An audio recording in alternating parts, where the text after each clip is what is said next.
আল্লাহকে সত্যিকারই ভয় করো, গোপনে হোক প্রকাশ্য হোক, একাকী হোক জনসমক্ষে হোক, যেখানে হোক, বনে হোক জঙ্গলে হোক, বাড়িতে হোক, মাঠে হোক, ঘাটে হোক, যেখানে থাকেন না কেন আল্লাহকে ভয় করতে হবে।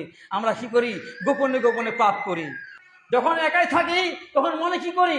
কেউ দেখছে না, একটু পাপ করি, একটু অন্যায় করি, মোবাইলটা দেখি, একটু ন্যাংটা ছবি দেখি, ঠিক না? এটা হয় কিনা বলেন তো? এটা মোবাইলে গান ভেসে আসছে, উলঙ্গ মেয়ে নাচছে, একটু দেখে নি। যখনই কেউ আসছে, বাইরেকার লোক কেউ দেখছে, সমস্ত আবার চেঞ্জ করে দিচ্ছি। তার মানে কি? আপনি আল্লাহকে ভয় করছেন না, আপনার তাকওয়া নাই। আপনি লোকের ভয়ে মোবাইলটাকে সরিয়ে দিলেন, লোকের ভয়ে গান বাজনাটাকে সরিয়ে দিলেন। বুঝাতে পারছি? বুঝছেন তো? বুঝেন, তাকওয়া কোন জিনিস। সারা জীবন ইবাদত করেও তাকওয়া যদি অর্জন না হয় জান্নাত যাওয়া যাবে না। আমি দলিল দেব ইনশাআল্লাহ। দেখেন, আল্লাহ বলছে তোমরা আল্লাহকে ভয় করো। যেমন সূরা আহজাবের ৭০ নম্বর আয়াতে আল্লাহ তাআলা বলছেন, ইয়া আইয়ুহাল্লাযিনা আমানু তাকুল্লাহা ওয়া কুলু কাওলান সাদীদা, হে ঈমানদারগণ তোমরা আল্লাহকে ভয় করো এবং সত্য কথা বলো। তো সত্য কথা কে বলবে?